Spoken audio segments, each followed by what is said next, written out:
Like if you found the video valuable. It started on the 7:43 train to the city. Mira was always early, not out of habit, but fear, of missing things, of being late for life. She took the same seat, third row from the back, window side.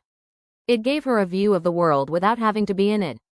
Then came the boy with the camera. Well, not really a boy. He looked 20-something, but he wore that kind of messy hair and soft flannel that made him seem younger. He carried a vintage camera around his neck, something you'd see in a thrift shop or your grandfather's drawer.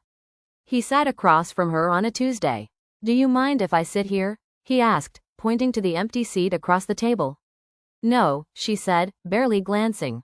But he sat like the sun, bright, unavoidable. She could feel him looking, not in a creepy way, but like he was trying to remember something.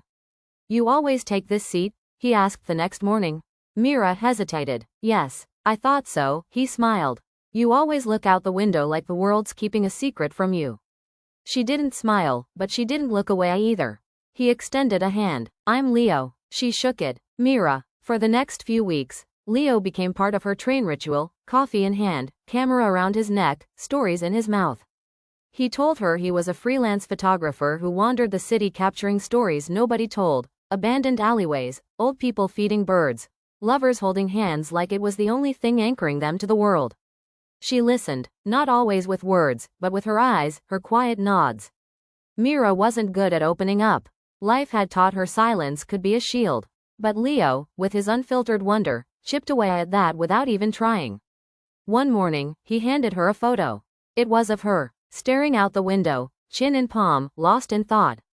The world blurred around her, but she was clear, still, like a painting in motion. "You took this without asking," she said, but her voice lacked anger. "I wanted to show you what I see," he said. "You look like someone in love with something far away." She stared at the photo. It was beautiful. "I'm not in love," she whispered. "Maybe not with someone," Leo said. "But you are." As weeks turned into months, the train rides felt shorter. Their conversations longer. One morning, he wasn't there. She told herself it was fine. People skip days. She still had the photo, tucked into her book. But he didn't come the next day. Or the next week. The seat across from her stayed empty. It wasn't until 2 weeks later that she saw him again, standing outside the train, camera gone, eyes different. He stepped on board slowly, as if each step cost something. "I was in the hospital," he said before she could ask.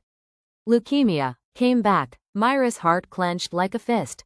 She didn't speak. What could she say? They caught it early this time. "I'll fight, but I had to stop everything."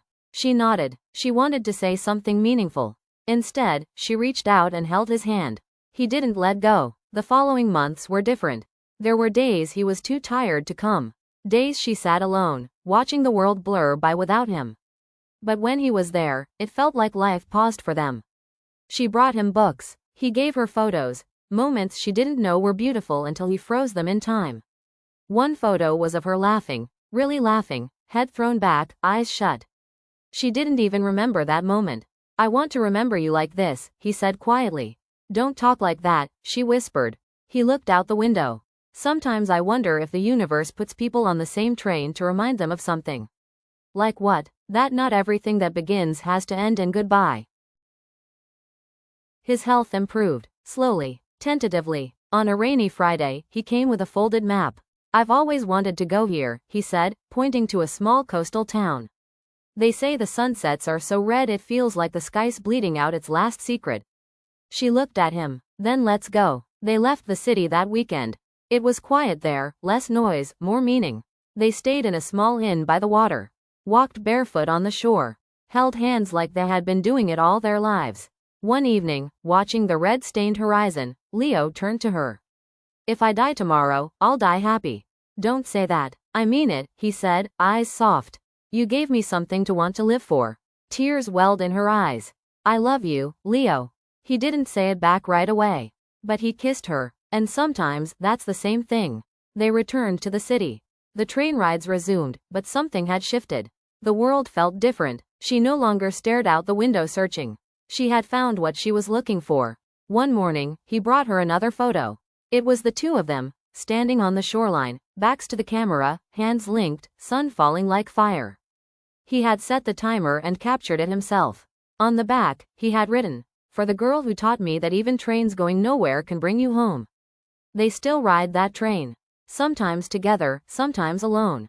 But always knowing that love can find you, even when you're just trying to get from one stop to the next.